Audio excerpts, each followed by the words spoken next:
Hello বন্ধুরা, আজকে আমি তোমাদেরকে এমন একটা জিনিস দেখাবো যা তোমরা আগে কখনো দেখেছো বা দেখো নাই।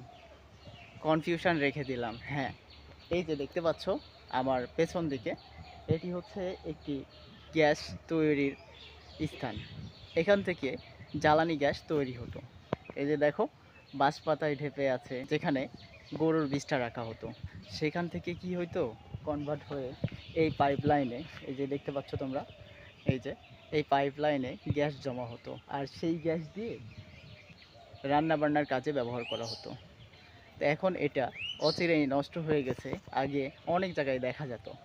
প্রসেসটা হচ্ছে, এই যে দেখো তোমরা ভালো করে, যে এখানে গরুর বিষটা রাখা হতো আর এখানে একটি ফ্যান জাতীয় রেগুলেটর বসানো ছিল, যেখান থেকে যেইখান থেকে যখন সুইচ করা হতো গরুর বিষ্ঠাগুলো নাড়াচাড়া হইতো, সেখান থেকে গ্যাস তৈরি হয়ে এই যে দেখো এই গভীর থেকে একটি পাইপ লাইন দ্বারা এই পাইপ লাইনের এই জায়গায় যাইতো।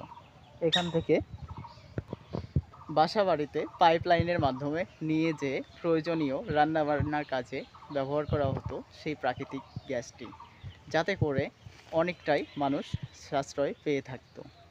আর এখন বাজারে গ্যাসের মূল্য দ্বিগুণ, যাতে করে আপনারাও চাইলে আপনাদের বাসাবাড়িতে খামার থাকলে সেই বিষটাগুলো কাজে লাগাইতে পারেন।